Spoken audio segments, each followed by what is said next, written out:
AM 590, KXSP Omaha's ESPN Radio. It's time for the Metro's only racing talk show. The Front Stretch, presented by Joe's Karting in Council Bluffs. Now, here's Dan Taylor and Buddy Ray. This is Mr. Excitement, Chris Abelson. You're tuned into the Front Stretch. Good morning, race fans, and welcome to the Front Stretch, presented by Joe's Karting in Council Bluffs, online at joeskarting.com. Now, servicing summer hours. Yeah, Monday through Friday. Well, actually, Monday through Thursday, we're open 2 to 10. Friday, 2 to 11. Saturday and Sunday is 11 to 11 and noon to 8. joeskarting.com, 23rd Avenue in Council Bluffs. You can get all the information, plus the Joe's Karting Facebook page. Great information up there. Updates on weekly track races and quizzes and pictures, and you guys do a great job with the Joe's Karting page. So can I go ahead and mention now that, we are on the Front Stretch on AM 590 Omaha's ESPN Radio. Right. But I've also created a Sling and Dirt Facebook page. Can I just nitpick for a second? Oh, here it comes. Why did you do that? Why did you call it slinging? Because when you it's known as Sling and Dirt. Yeah. Well, I typed it Sling and Dirt. Well, when you do Sling and Dirt, you know how many Sling and Dirt pages there are? Oh, well, when you do slinging, it all comes back to that letter G. Yeah, I thought the exact same thing. Yeah. So the Sling and Dirt Facebook page, you can check it out. That's where a majority of the Dirt World news is still going to go on. We're still going to cover some on the Front Stretch. I think the bigger stuff is important. Well, you do the Front Stretch page. I do the Sling and Dirt. I'm the Dirt Racer. You're the NASCAR guru. Yeah. I mean, everybody knows I'm not the NASCAR guru. You ever seen my Pick'ems contest? Well, and I heard you in Kansas a couple of years ago. Yeah. That's an off-air story. There's not enough shows in the season to go over that weekend. Big show lined up for you today. We got a lot to talk about. We're going to touch on the Iowa State Fair Speedway tragedy that happened last 2 Fridays ago. And then we'll talk Coca-Cola 600, point standings, the good, the bad, the ugly. We'll also talk to John Gibson. He is the the track announcer for the World of Outlaws, which, dude, 5 days away. You know the dude's going to be there. Danny the Dude Lasowski. We are 5 days away from the World of Outlaws coming to I-80. This is the true story. I'm working underneath my B-Mod, and the ground starts shaking. And I'm looking at the little dirt pebbles bouncing off the ground, and my crew members are going, "Bud, what's going on?" I was like, well, I haven't farted lately. Oh, God. It's got to be the World of Outlaws coming in. Oh, dear God. They're blowing. So we'll talk with John Gibson coming up in turn number 2, getting us prepped and ready to go for that. Turn number 3, we're going to talk NASCAR news and notes. Trevor Bayne headed to the 6th full-time in 2015. Where is Biffle going? Probably not going to be Roush Fenway Racing after the reports we've been hearing all week long. We'll talk more about Edwards. We'll talk Charlie Clark Memorial. We'll get you ready for the Silver Dollar Nationals. Turn number 4, Dover happening today. The FedEx 400, bringing awareness to autism. We'll do the recap on the Pick'ems contest. We'll get you updated on the autographed hats contest for the Pick'ems contest. A lot to get to today. So let's get into turn number 1. Iowa State Fairgrounds Speedway. Obviously a big tragedy there. There was a gentleman that was ended up coming up. His life was taken on Friday night with an incident. Very good with posting that video on the Sling and Dirt page, by the way. Very informative, and it absolutely infuriates me. This is the bad side of social media. When for several days people were able to just come up with any cockamamie, unthought out, stupid opinion they could possibly think of, and because they're able to post with the same informed, reputable people, they're up there in that same level. But some little dipweed that thinks he knows what he's talking about has now spread rumors and hurt people when nothing was completely even close to being true. That newscast, the reason why he did that, the original newscast had said that another driver had said the track was dangerously slick. Well, guess what? I'm not going to lie. They get slick. You ever walked across the track? It happens. This was the first slick track in how many years of racing in Iowa? Oh, yeah. Come on. Yeah, come on. Is the track like ice? No. Does it get slick? Well, sure it does. But the drivers, we prefer a smooth, slick track because it brings out the driver finesse. You see this every week at Crawford County. I see it every week at I-80. Mm-hmm. I-80 is nationally renowned for its dry slick. When you have Scott Bloomquist saying that the track is beautiful, it's dry, slick, top to bottom, you can't get a much higher accolade for a track. You know, it is fun to see those nights where the track is wet and moist and the tires are hooking up and we're hauling the mail. Those kind of nights, you know, they're fun to see because you get to see the big horsepower come out. But when you get to see the driver finesse come out on a dry, slick track, that's what we want. You know, and for that news organization to say, to put it politely, for them to come out and say it was dangerously slick and just tear that track apart, that was uncalled for. Because it hurts the track. It hurts the track, but it hurts the sport. Yeah. You know, and that infuriated me. I was like, you guys have no... It's almost like your rant about Fox.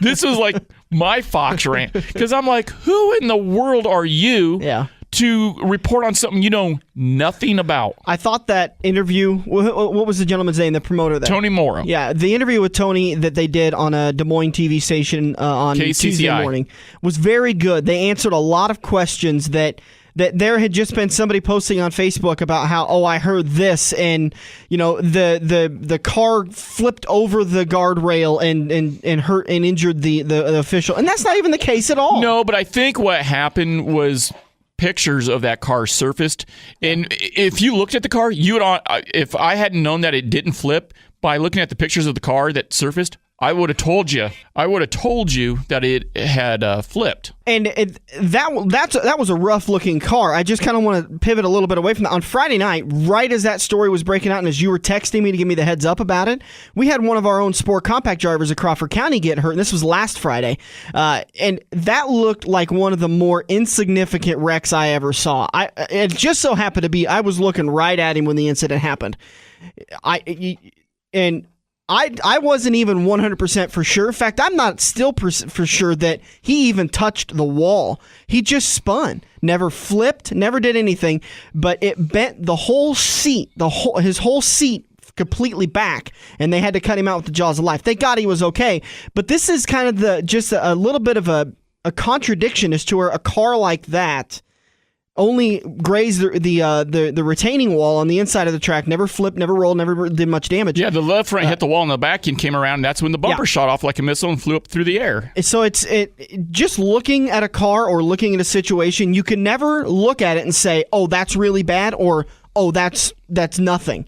You know, safety officials are there right away on every single accident. And what happened at ISF that night is, I don't know if I want to call it a tragedy, because I feel like a tragedy is something that could be avoided. This was just, it's one of those freak, it is a complete freak accident. And unfortunately, a very big proponent of our sport lost his life.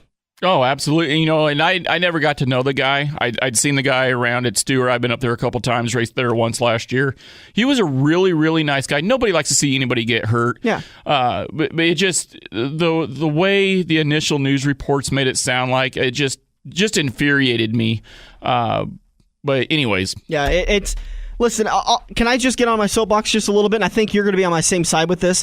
When news like that is breaking out, don't be the first one to try to post and say, because nobody actually knew the gentleman had passed away for quite a while. And yet I kept seeing these reports, and it bothers me, because I guess maybe I'm being a little bit more sensitive than I should be about it, but if I was a relative or a friend of that guy, I wouldn't want to find out on Facebook that he had died, and then turns out that he didn't. I mean, how horrible would that have been? No, I've also... At the same token, though, I understand what you're saying, and you have a good point. You don't want to find out that way, but at the same time, in the last 3 or 4 years, I've heard of 2 people passing away at the track. One was a driver, and another one was an official. When people are injured... is that the same official you're talking about? Is he number 2 or is he number 3? The one that... On Friday, last Friday. No. This is 3-4 years ago. Okay. Or within the last 3 or 4 years. When people get injured, the races will continue. When the races are canceled, that's usually an indicative sign that it's fatal. And so when you see that, that's almost like a red flag going up and going, yes, he passed away. You know, and it came to be that he did pass away in transport to the hospital. You know, so that's why, you know, and the only reason why I'm telling you this is because you've only really been around racing the last 2 years. That makes sense. So what you're saying is makes sense, but from our experience, when the races are canceled, I was at one track, they canceled the races, and the poor driver was in the car with a tarp over it, and they canceled the races. The car was still on the back straightaway. Oof. All right, let's change. Let's go with something merrier, cheerier. Let's change gears here a little bit. Let's talk about the Coca-Cola 600. Is it over yet? All is right in the racing world. Finally, Jimmy Johnson is done with his big slump, his struggles that he's had for these last. Hang on. I'm gonna count real quick. 12 races. He's been on this big low for. I'm mocking everybody in the racing world that every time somebody else won for the last 11 races, when is Johnson gonna get it right? When is Chad? Is there fighting in the 48 team? And these guys, I remember hearing, I believe it was the Patriots years ago said that, they got knocked out before. I didn't think they qualified for the playoffs. And somebody brought up the point, these guys have been playing 3 or 4 postseason games for the last 4 years continuously. That gives you just that much less time to recover, that much less time to prep, that much.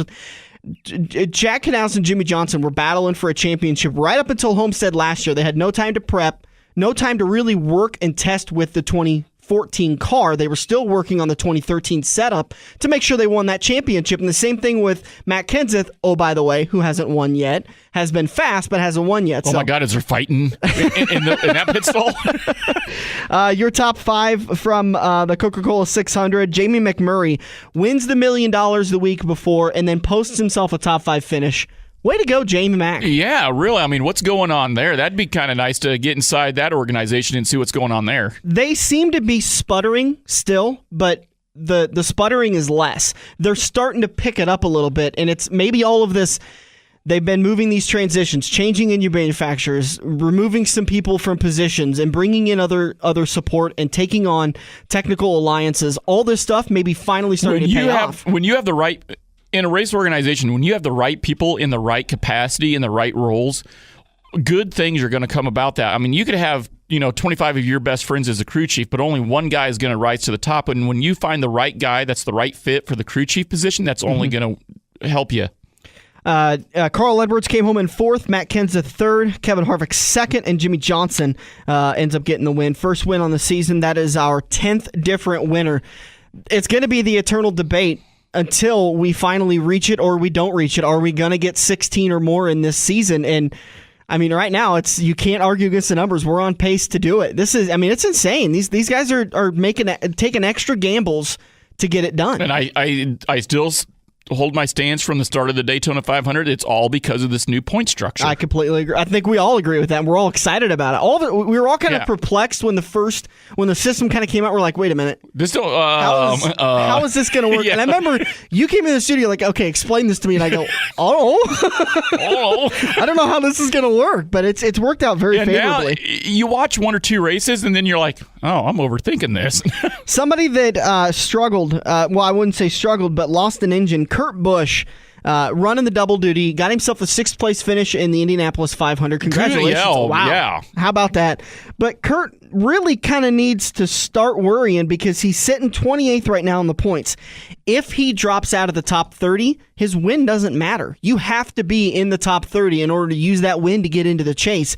They got to get something figured out with Where's that his teammates crew. at?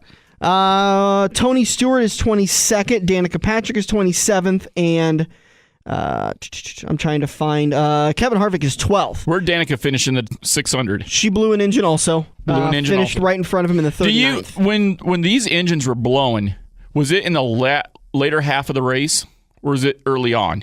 Let's see. Kurt lost his at lap 271, and Danica lost hers 10 laps later.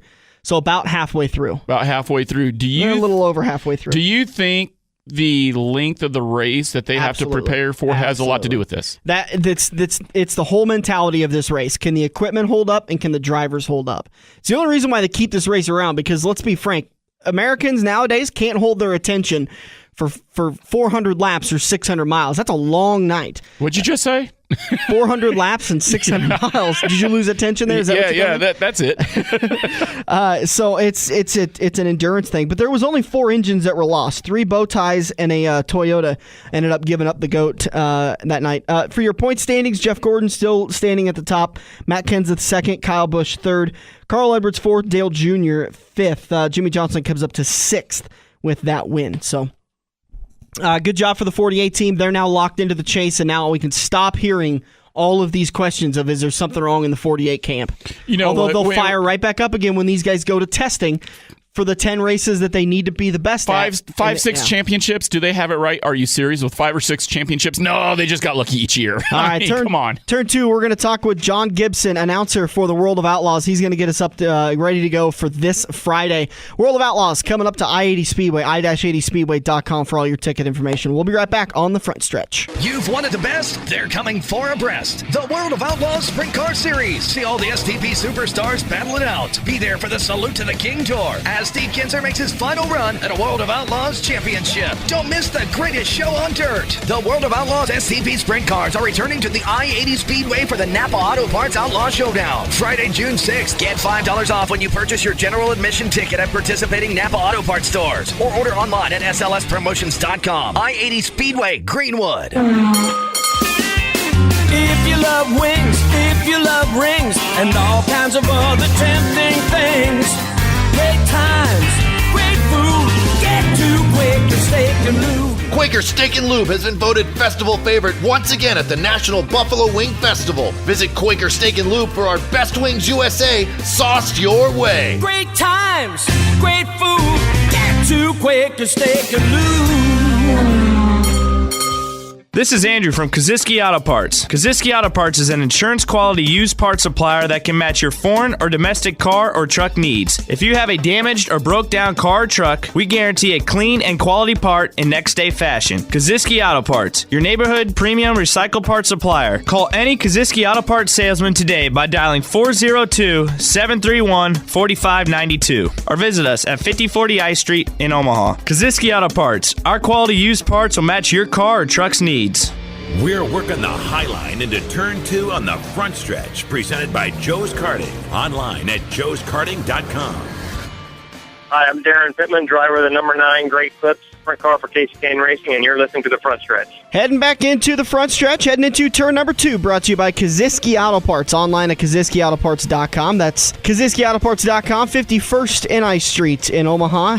And now we're on the phone with the man who's going to be making the call out at I-80 Speedway in just a few days as the World of Outlaw Sprint Cars are going to be invading I-80 Speedway. Talking with John Gibson. John, appreciate you joining us today. Thanks for having me on the show, and really looking forward to getting back to I-80 for the first time in 11 years with the World of Outlaws STP Sprint Car Series. Yeah, you were supposed to join us last year and the year before, but Mother Nature she was her normal, ornery self. But right now, weather looks to be absolutely gorgeous, so hopefully it sticks out and we can see you guys join us at I-80 Speedway. Should be a fantastic night. We should have an incredible field of cars on hand, the best of the best with the World of Outlaws STP Sprint Car Series, and I know several of the teams that race at Knoxville Raceway on Saturday nights planning on coming over and joining us as well, and hope to see everybody out there for what has been the continuation, I should say what will be the continuation of a fantastic year of racing with the World of Outlaws STP Sprint Car Series.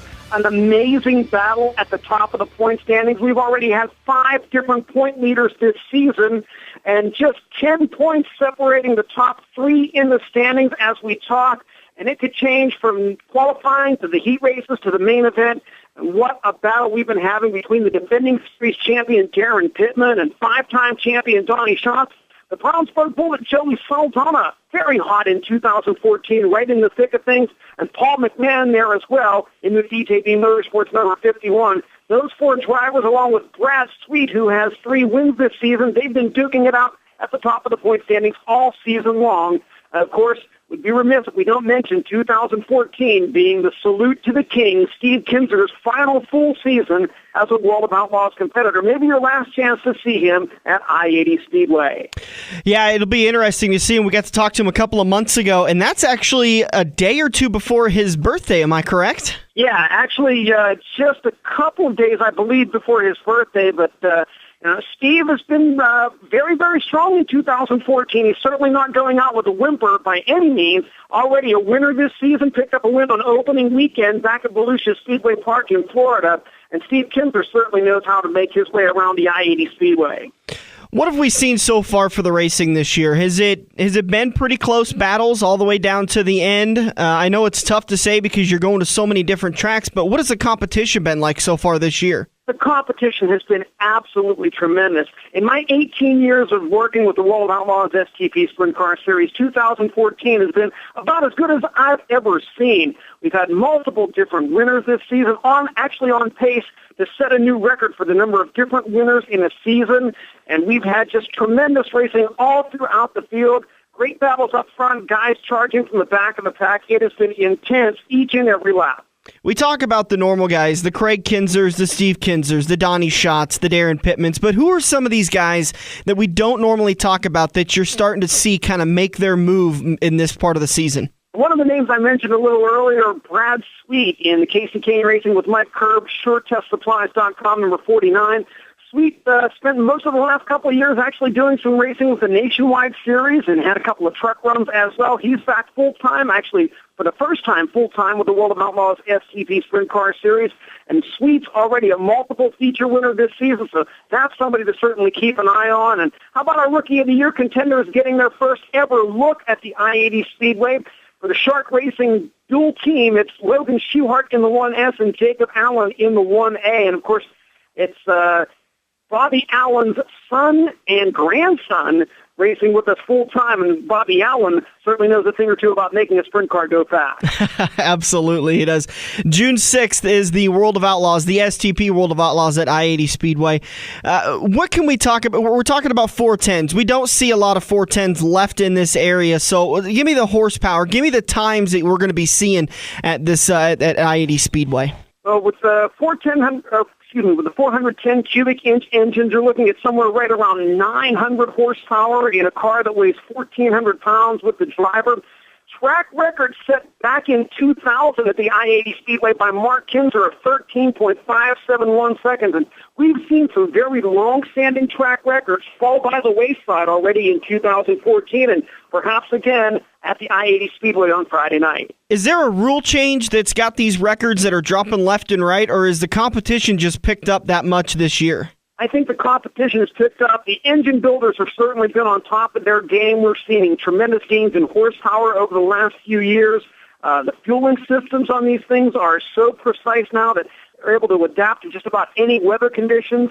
And again, I think it's just a matter of technology now. It's midpoint of the 21st century, and we're seeing drivers and teams come together with the technology available to make these cars as faster than they've ever been. We're talking with John Gibson, the announcer for the SLS World of Outlaw series. Are you guys doing some special things at every single track to salute the king, or is it something you're picking select nights to do? Basically, that depends on the track themselves. Of course, we're certainly promoting the Salute to the King, and Steve Kinzer will have his merchandise trailer available at the I-80 Speedway with all of their very special stuff there. But I imagine we'll see something very special for Steve Kinzer on Friday night at the I-80 Speedway. And again, the racetracks have really been going all out in recognizing Steve Kinzer and all that he's done for sprint car racing. And he has done a lot, and it's going to be a shame to see him at least drop off the circuit full-time. He talked to us a couple of months ago, said he's still going to be doing some racing. He's just going to not be doing it 100% and doing the whole tour. SLSpromotions.com is where we can get tickets to see the World of Outlaws finally invade I-80 Speedway. One last question. I hate to keep hitting on Steve Kinzer with it being his last year, but you've got a chance to watch him every single race this year. Has he had a little bit extra get up in his go because he wants to go out with one more championship, or does he still have that same level of fire that he always has?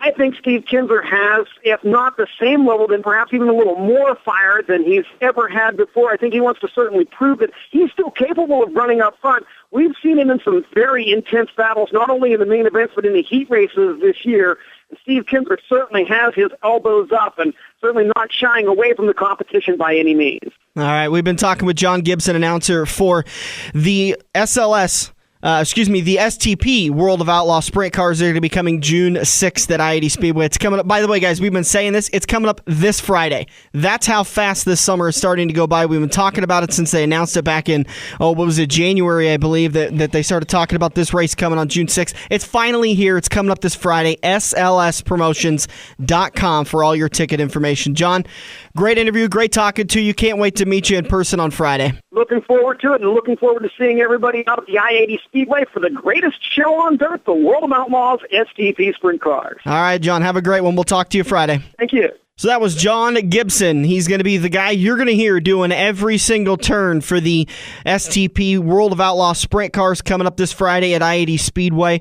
Along with the World of Outlaw Sprint Cars, you're going to have the SLMR Super Late Model Series that you're going to be able to see Andrew Koziski racing at. So that's all coming up this Friday. You can get tickets online, i-80speedway.com or slspromotions.com. We'll be right back to continue the show. This is The Front Stretch, presented by Joe's Karting on AM 590, Omaha's ESPN Radio. For 50 years, Eagle Raceway has been pushing the limits of dirt track racing. Saturday nights, come see the Midwest Best Battle at the fastest third-mile track. Gates open at 5:30 for IMCA Modifieds, Sport Compacts, Hobby Stocks, Sport Mods, and Race Saver Sprint Cars. Eagle kicks their season off on April 19th with the Icebreaker Challenge, featuring the debut of the Race Saver Sprint Cars. Located just 10 minutes east of Lincoln on Highway 34 and online at eagleraceway.com. At Quaker Steak and Lube, we're famous for 18 flavors of incredible wings, voted best wings in the USA. But ooh, baby, there's so much more. Ribs, steaks, burgers, specialty drinks, and drafts, all served up on a platter full of fun. Every night is hot at the Lube, and every Tuesday is all-you-can-eat wing night. Great times, great food. Get to Quaker Steak and Lube. Are you ready for fast-paced, adrenaline-pumping, wheel-to-wheel racing right here in the Metro? Get to Joe's Karting in Council Bluffs and see what it's like to race real go-karts. Joe's Karting knows it's no fun to race go-karts at 10 miles per hour, so they ripped the governors out, and now the only restriction is how good you are at racing. It's full-throttle, white-knuckle racing every day of the week. Head over to joeskarting.com for hours, prices, and specials, or give Buddy a call today and set up your group races at 712-256-5278. Time to grab another tear-off and make your move. We're headed into Turn 3 on the front stretch, presented by Joe's Karting. Hey, y'all, it's Miss Coors Light, and you're listening to The Front Stretch. Heading into turn number 4 here on the front stretch, brought to you by the World of Outlaws, the STP World of Outlaws, presented by SLS Promotions. You can get your tickets online at slspromotions.com or i-80speedway.com. Coming with the World of Outlaws to I-80 Speedway this Friday night is the Super Late Model Series. You can watch Andrew Koziski, Bill Layton Jr., Kyle Burke. These guys are all going to be driving. What, Andrew Koziski, I don't know what got under his rear end this year, but man almighty, has he been fast. I think it started, God honest, man, we saw it happen last year when he left the show. He was able to focus on his car, and it picks up because we talked about it when he left. I think he's got like 2 or 3 top 5s this year. I mean, he's doing well. He started to pick it up last year. I thought he had himself a good couple of wins in the bag. It just didn't fall his way. His car fell off in the last laps, and he ended up taking second home, third place, fourth place, whatever it had been. But he's continuing this year, and I keep talking to him, and he says, "Man, I feel good. I feel really good." And that's got to be huge for a driver when you've got that mental confidence. I mean, when you're doubting yourself, you're all over the track. But when you've got confidence, when you've got stagger a little bit, it's got to help. It helps in the form that it relaxes you. You know, I was over at Joe Koziski's earlier, and he was like, "So what happened in Friday night again?" I was like, "Well, another driveline issue." So right now, the joke is, can Bud just make it out of hot laps? I mean, you know, and that's the best way I can deal with it, is just kind of joke about it. Is it irritating? Sure.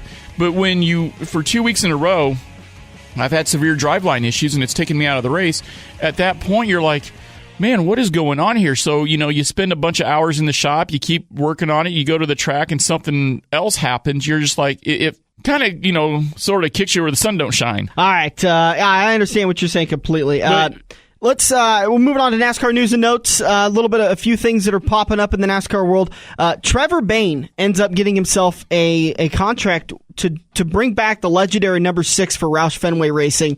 During the press conference, they used all the words to point at the fact that they're expanding to a 4th team. And I point that out because there's so much speculation of, is Carl Edwards going to come back and is Greg Biffle going to come back? And you remember a couple of weeks ago, Greg Biffle went on, I can't remember what show, and said that I'm close to re-signing with Roush. And then about a week later, he went on to another show and said, well, there's other opportunities out there. I really want to sign with Roush, but there's other opportunities out there, which kind of seemed like he was leading down this path of, I'm not coming back. And now the conversation is continued. Jayski.com has a source inside Roush Fenway Racing saying that Biffle will be anywhere but RFR in 2015. And that's a quote. Wow. Where do you see him going? I was just getting ready to ask you the same question. I don't see his stock being really high. He's not Carl Edwards. But you also can't take that into account because sometimes these owners will see something. Now hold on. I think he's just as good as Carl Edwards. I really do. When you look at Biffle and Edwards' average finish, I think this year, you'll see Biffle's right up there, if not beating them. Average finish. I don't think. Whoa. I think you're reaching right there, big guy. I think you're really reaching there, and the look on your face says I think you know you're reaching right there. I think Carl Edwards, having challenged for 2 Sprint Cup championships where Greg hasn't really been much of a challenge, would say that it's. But that was a year or two ago. We're talking about now. Well, we don't have the stats in front of us to really figure out who's right or wrong. But the point is that both of these guys' contracts end at the end of this year, and with Advocare coming on and taking the 6 car back to full-time status and putting Trevor Bayne in that car, it's not like Roush doesn't have the funding for 4 cars. But I don't see him expanding to 4 cars. I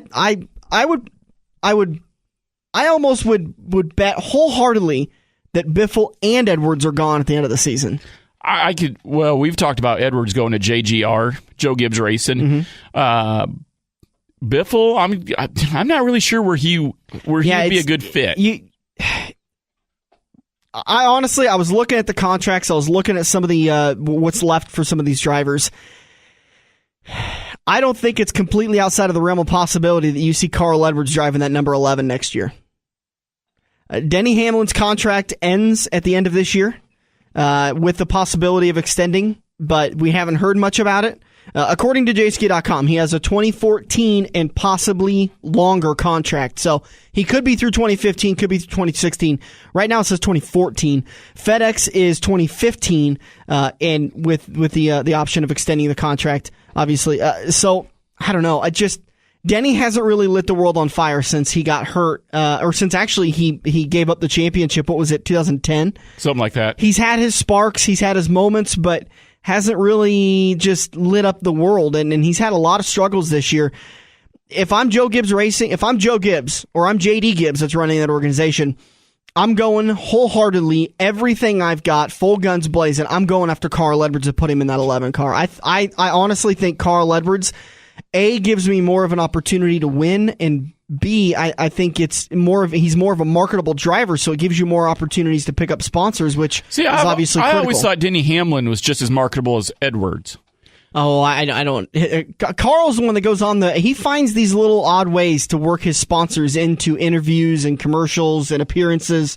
He's a marketing genius, a guru. Any team would love to have him. When there's a red flag and you hear old DW, oh, cousin Carl, DW got me on the radio. Hey, what are you thinking down there in the red flag? Well, I don't know. I think I'm going to go get me a Subway and get me a footlong. Yeah, like I said, he finds interesting ways to work his sponsors in, other than just, the number 11 FedEx Toyota Camry was pretty good today, and so he finds interesting ways to work it in there, which is incredibly valuable to a sponsor. But how about Trevor Bayne? finally getting his break. I think this is way overdue. We talked about it. I think it was last weekend or the weekend before, we talked about when is Trevor going to get his due? When is he going to finally get it? Because he's watched all of these guys that he came up with, the Dillons, Kyle Larson, Dylan Wisniewski, all these guys that he's raced against. It's like they bypassed him and went straight up. Now he's got his shot. But now you bring up a good point. He's watched the Wisniewski. Did I say that right? Wisniewski. You've watched Wisniewski. You've watched the Larson. You've watched the Dillons. Yep. Come up, and you've got to have deep down, I would think, you're glad that these guys have gotten a chance, but at some point you got to have a little spark of resentment going, well, when's my shot? When's my shot? When am I going to get my So now that he's got that shot, do you think he's going to come out wholeheartedly and try to set the world on fire to prove that, look, I've been here before any of these guys were here. Why didn't you, let me show you what I can do now? Does that put a little bit more fire in your rear? He doesn't seem like the kind of like a fiery guy. He seems like a very cool, calm, No, but you could be a passive-aggressive guy. Yeah. He hasn't lit the world on fire in Nationwide, which I think is the reason why it's taken him a little bit longer to get up there. But I think this was the first move in replacing one of those two drivers that aren't coming back. I think in the next, it's going to be a little while till they announce it because they don't want to cause the big media frenzy that Kevin Harvick and Richard Childress Racing had to go through all last year. So they're going to wait as long as they possibly can to announce which of those drivers is not coming back. With Trevor coming up, when you look at the field of Nationwide drivers, right behind Trevor, who's the most deserving as of right now, you think? Elliott Sadler. That's not a bad choice. I'd also like to see Sam Hornish get a full-time ride. That name right there. How many times do we see where a driver cannot compete in the Cup? And it always seems like we see Sam Hornish Jr.'s name being brought up for a possible replacement. What is going on there where he's good enough to be a replacement in the Cup, but he's not good enough to be a full-time driver? I don't understand that. Elliott's been in Cup. He went to Nationwide. I do buy what you've said where by going down into the Nationwide, he could come back into Cup and be stronger than ever. But the thing with Elliott, he's got some age on him. When you're looking at the Trevor Baynes, the Chase Elliott's, the Austin Dillons, the Ty Dillons. These are young, marketable guys. Not saying that Elliott's not marketable, but he doesn't have that baby face image that it seems like NASCAR teams are wanting to go to. It's like Jack Dover says. He's only got a certain amount of time until the opportunity passes him by. He's talking about Jack Dover. He feels like this is his last opportunity to get up into the World of Outlaws and really start making a name for himself, or he's going to be in it. He's going to miss that window of opportunity. And I think that's exactly what you're saying is that Elliott Sadler his window of opportunity is beginning to leave. And I think that's the reason why he left Roush Fenway Racing, Richard Childress Racing, was because he knew he was going to get pushed out by the Dillon boys. He knew he wasn't going to get his opportunity to move up, so he made a lateral move over to Joe Gibbs Racing, and now he's working his way up to a championship and trying to make his way up into the Cup Series, which I don't see him making it up into Joe Gibbs Racing. I don't see them opening up a fourth car for a guy that isn't also lighting, that also isn't winning week in and week out in the Nationwide Series. When I think they're the most logical team that's going after Elliott or Carl Edwards or one of these other available to pick up a fourth team or to replace the 11 car. I think if Joe Gibbs Racing had their opportunity, they'd go with a fourth team. I think they've been ready to go with the fourth team for a while.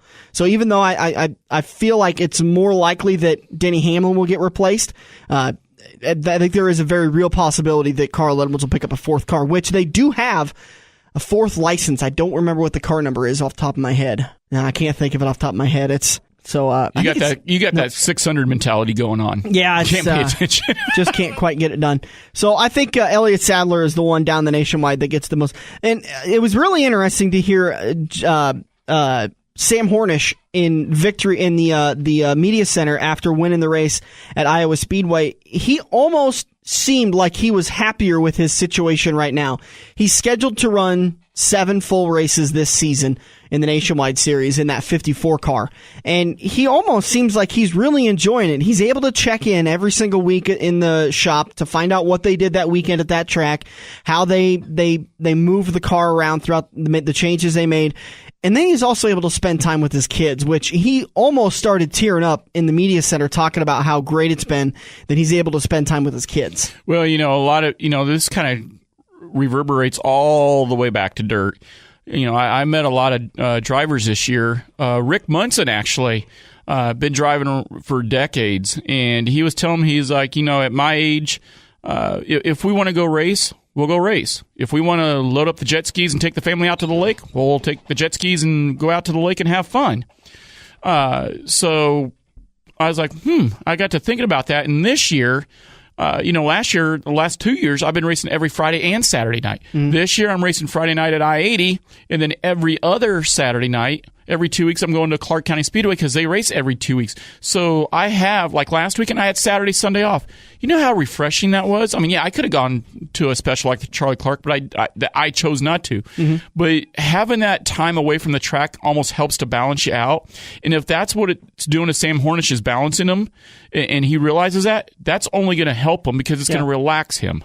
More big news in the NASCAR world that Brett Moffitt has signed a Cup Series deal with J. Robinson Racing. He'll be driving the number 66 Toyota today. Was that a Cup deal or was that a developmental deal? It's a Cup deal. He will be in the 66 today at Dover International Speedway. The Toyota Camry number 66 for J. Robinson Racing. He's been working his way through the field racing K&N Pro East competition, but also had a developmental deal with TRD and Michael Waltrip Racing. Moffitt finished 9th in his lone Nationwide Series start in August 2012 at Iowa Speedway. He finished 14th and 17th in 2013 in his Camp World Series races at Kentucky and Guess Michigan. where he came from? Grimes, Iowa. Grimes, Iowa. I actually raced against him in the B-Mods at I-80. Did you wreck him? No. Did you wreck him? No. I couldn't catch him. Well played. Well played. My driveline broke. We'll be back in turn number 4 to wrap this baby up. We're going to talk Dover, we're going to talk Pick'em's contest, and we'll talk autographed hats, as well as driver ratings and anything else we can think to jib-jab about. This is The Front Stretch, presented by Joe's Karting on AM 590, Omaha's ESPN Radio. So you raced your car this weekend, and it ended up on the wrecker. Alter Metal Recycling in Council Bluffs wants to remind you it's not a total loss. Bring it by their modern scrap metal recycling facility and get top dollar for your car. Alter has a full concrete unloading zone, so you don't have to deal with muddy loading zones, and pays on the spot for your car. Alter Metal Recycling is open 6 days a week, with locations in Omaha, Lincoln, Grand Island, and more. Find your location online at altertrading.com. This week's Young Gun on the Front Stretch comes from Leavenworth, Kansas. At 12 years old, Nicholas Carpenter is learning the ropes of modified racing after getting his start in junior sprints. Nicholas discovered his passion for racing when he was just 2 years old, when he went to his first race with his dad. Nicholas races all throughout Kansas, Missouri, and even makes his way down to the Tulsa Shootout in Oklahoma. Outside of racing, Nicholas is attending Pleasant Ridge Middle School in Easton, Kansas, where he plays baseball, basketball, and football. After the terrible tornado tragedy in Moore, Oklahoma, Nicholas filled his race trailer with donations from friends and fans and hit the road to help those affected by the tornadoes. Make sure to follow Nicholas Carpenter Racing on Facebook and keep up to date with Nicholas Carpenter. He's this week's Young Gun on the Front Stretch. We have all been there before. Broken car part in your hand and some snot-nosed punk behind the counter has no idea what he is talking about, but he guarantees that this part will fix your car. You pay an arm and a leg for the replacement, get it home, and sure enough, it doesn't fit your car. Now, learn from your mistake and give an experienced salesperson at Kosiski Auto Parts a call today at 402-731-4592. Kosiski Auto Parts will get you back on the road with your arms and legs still attached. Get ready for the victory lap as we make our way into Turn 4 on the Front Stretch. Presented by Joe's Karting. Online at joeskarting.com. This is Jack Roush, and you're listening to The Front Stretch. Just about ready to wrap this baby up, heading into turn number 4 on the front stretch. Turn number 4 brought to you by the official watering hole of the front stretch. It's been a tough. Did you already start drinking? It's been a tough week. Yes, I have. It's actually, I shouldn't say I already started. I just haven't stopped from last night. Dude, you can get off the NyQuil. Hey, it's some good stuff. They got that non-drowsy stuff now. Quaker Steak and Lube, the official watering hole of the front stretch. So much going on at QSL throughout the week. All their daily specials. Get to their Facebook page to get more information, as well as bike night. You really can't get any cooler than going out there on a bike night on a Wednesday night. Then classic car cruising. Oh, that's a beautiful sight, especially for a bunch of race fans. It is beautiful. Beautiful. If you like vintage cars, you've got to go on Thursday night. The other thing I like about those vintage cars is that some of them aren't necessarily these beautiful, immaculate, perfect. They're daily driven cars. There's a couple of them out there that are just complete hunks of junk. And there's one that's held together with baling wire and 2x4s, and I love it. Are you serious? It looks like Mater from. It's held together by 2x4s. Oh my God, it's hilarious! And he's got like instead of headlights, he's got a Folgers coffee can and a candle in it. This is a street car. No, it's a truck. Oh, but it's just a modified car. I was going to have to get on the phone and ask my team, where do you take my car down to QSL for? Quaker Steak and Lube in Council Bluffs, online at Quaker Steak and Lube, thelube.com. You can find them, Quaker Steak and Lube, Council Bluffs, Iowa, on Facebook. Do so. You're going to really enjoy it. They post pictures from all of their live events, all of their big events that they do, the classic car cruising, the bike nights, when they have live bands in, when they have specials. They do a really good job with the Facebook page. So, and they do a great job with making sure that all of the screens in the Brickyard are turned on to the NASCAR action, which you can watch the Dover race today, the FedEx 400 at Dover International Speedway, bringing awareness to autism. Do you want to recap the Pick'ems contest or talk Charlie Clark first? Let's talk Charlie Clark. Okay, we'll talk Charlie Clark Memorial. You email everybody about the Pick'ems contest, but let's talk about this interesting situation with the Charlie Clark. Well, first off, the Charlie Clark, holy Hannah, was that a great race. Both of them. Yeah. I wasn't there, but I was getting updates, and everybody was like, wow. You could feel the excitement. I was finally able to get out to a dirt track race this year because a friend of mine that has been curious about this dirt tracking thing that I've been doing, she's been wanting to come out to a race. So we finally got together, and I said, you got to come out to the Charlie Clark. For some reason, that is a great race every year. I don't know if it's the time of year, if it's because the weather is just right, if it's early in the season, guys are aggressive, it's a payout, but it's great racing, and these guys do a fantastic job. It was absolutely an amazing race, but hands down, the best race. I said it last year. I thought the B-Mod race last year and the A-Mod race last year for the Charlie Clark was some of the best racing I've seen. No.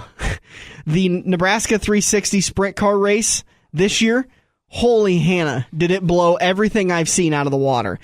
This was a 9-round championship bout between Jack Dover and Danny the Dude Lasowski. These guys were pulling slide jobs, were blocking, were making moves that I didn't honestly know they could do. I mean, Jack's a talented driver. I've never seen him move a car like this. Every single lap. The race against Danny the Dude Lasowski, I mean, that's a legend there. I cannot state it enough how amazing that was. I'm standing up in the announcer's booth with Stan Caesar. He's turned into a tomato because he's screaming so loud and he's so excited, and the crowd is up cheering, and they're going down into turn 1, and Jack goes low because he's trying to get the angle. So he does a little slide job on Danny, and now he's got to go high in turn 3 because Jack's a high guy and then Danny comes I-80. out from underneath of him. So Danny dives down low, and you think this is it. Jack's finally got him coming out of turn number 4. He'll have him. Danny finds some sort of traction somewhere on that low side and pulls up right next to him and has a lead going into 1. I mean, it just went back and forth for probably about 8 laps. When finally, Jack puts a move on him, puts enough distance to where that high side was able to come together for him, and then he starts putting distance on it. It was just last week when we had Papa Joe in here. We were talking to Joe Koziski, and I had mentioned then, I don't know what it is this year, but the racing at I-80 has been some of the tightest and most competitive racing without people driving through each other that you've ever seen. I mean, when you're watching a big special like that and they're doing slide jobs and Superman moves and stuff like that, you're just like, wow, it's amazing. And the hobby stock feature was no different. I mean, obviously I'm a bit of a homer for Jason Cole. I really like that guy. I think he's talented. He's a really nice guy. We've had him on the show a couple of times. So I root for him. I have my drivers, which you've got to do in this sport. Yeah. You can't go to a track and be like, oh, whoever, I don't care who wins, because it's not interesting. No. I saw Jason Cole start, I think, outside row 4. Dude, he's good at I-80. A lot like Dover, he is good at I-80. He's starting to, he understands that track, and he made his way through the field, got up to second, and every single lap, I thought that was going to be the lap he was going to catch and get the win. I can't for the life of me think of who took the win, but every single lap, I thought Cole was finally going to get the lead and start moving away, but then there'd be a lap car, and so Jason would have to fall in line. Well, they're running the same line. Both of them liked the high line. So Jason would catch him and then move to go to the low line to get by him, but he just couldn't make his car stick. And he'd fall back again. And it happened again. And it happened and time again, every lap for about the last 10 to 12 laps. Just they kept doing the same thing. It was absolutely amazing. That's when you almost feel like when you're in the stands at I-80, you watching races like this, you almost like want to reach out and pick the car. No, go here. No, you go here. I have no idea where to go. They were doing a good job deciding where to go, and they were staying clean. Nobody was getting into each other. It was an awesome race, and unfortunately, our arch nemesis when it comes to having fun right now, Mother Nature reared her head with about 4 or 5 to go in the feature for the sprint car. It started sprinkling.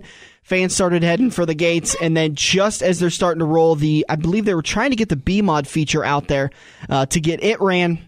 Skies opened up, and it started just absolutely downpouring.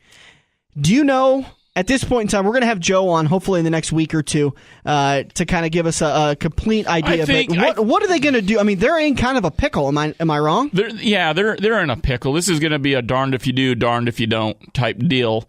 Joe's asked me as a driver, what do I think? I gave him my options. Now this is my opinion, right, wrong, or indifferent, and I'd love to hear, we have a lot of drivers that listen to the Front Stretch. It's on YouTube. It's on the radio. Get a hold of us on the Front Stretch page. We want to hear your opinions. What do you think should have been done or could have been done or something like that? I told Joe, I was like, look, all the features were set. Everybody had the same opportunity to make the feature, but the best, the cream came to the top. So if you have 28 cars in the feature, just take the purse and divide it 28 ways. But then you do have the top 10 going, well, yeah, but I had a better shot than the last 10. So how do you take the top pay, so no matter what you're going to do, or here's another idea I told Joe. It was an unsanctioned race. We have cars that don't have NASCAR licenses.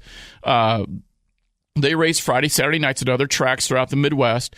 So bring them back later in the year, not for the Cornhusker Classic, because probably 95 to 99.9% of the cars that made the feature were already going to be at the Classic. Yeah. So take a look at September 19th, the Midwest Fall Brawl, the $50,000 showdown. On that Friday night, you bring just the B-Mods, because the A-Mods are already unsanctioned that night. Right. So they're going to be there. There's no other track running within 50 to 75 miles.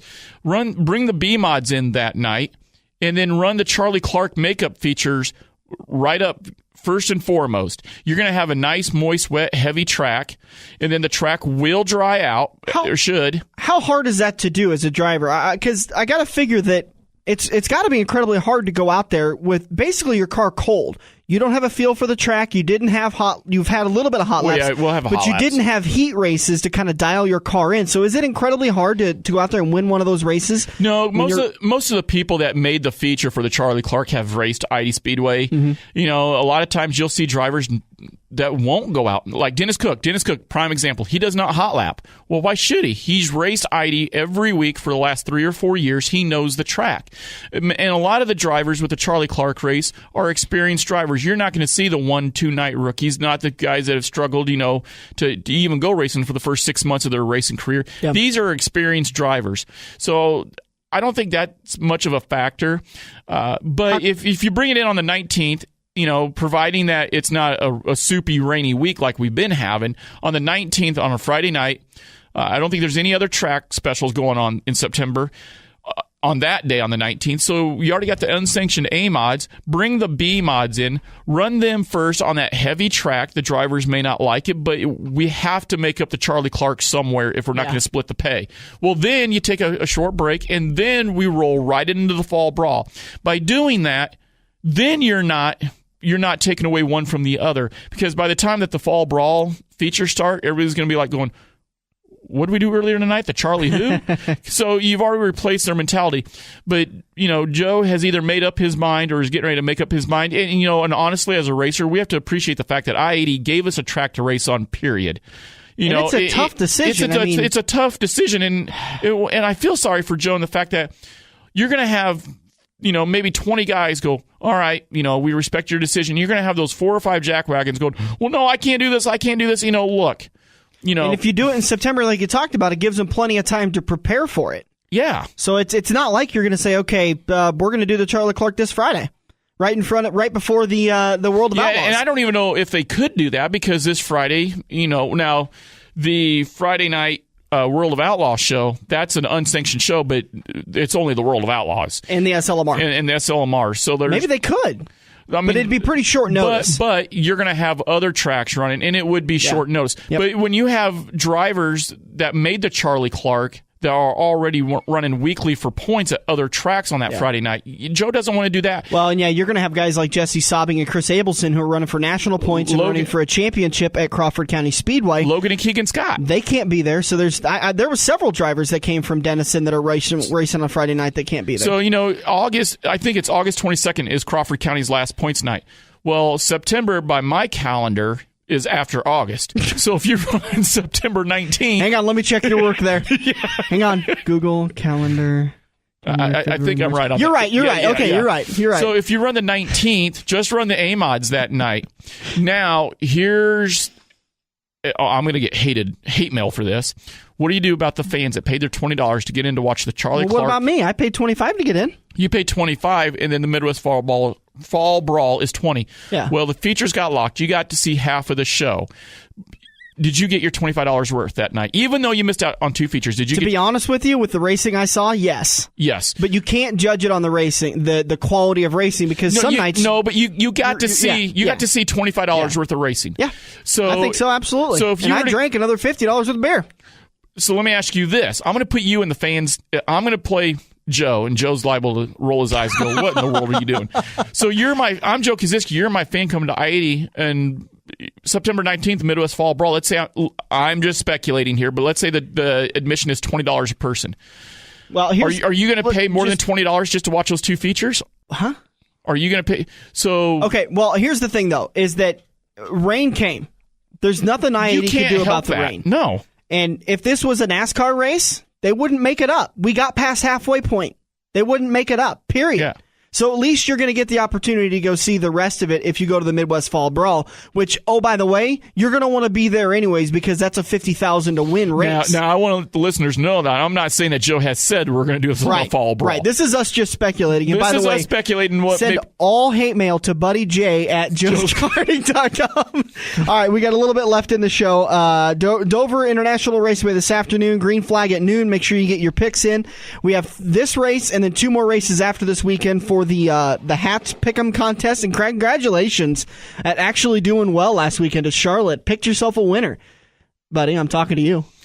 Yeah, I know. I'm still kind of shocked and awe on that. Next weekend, we're going to have the gas man Jack Dover in the studio. We're going to have Joe Proctor from I-80 Speedway and Shelby County Raceway to talk to us about their seasons and so much more all going on. We appreciate you joining us. This has been The Front Stretch presented by Joe's Karting on AM 590, Omaha's ESPN Radio. You've wanted the best. They're coming for abreast. The World of Outlaw Sprint Car Series. See all the STP superstars battle it out. Be there for the Salute to the King Tour as Steve Kinzer makes his final run at a World of Outlaws championship. Don't miss the greatest show on dirt. The World of Outlaws STP Sprint Cars are returning to the I-80 Speedway for the Napa Auto Parts Outlaw Showdown. Friday, June 6th. Get $5 off when you purchase your general admission ticket at participating Napa Auto Parts stores or order online at slspromotions.com. I-80 Speedway, Greenwood.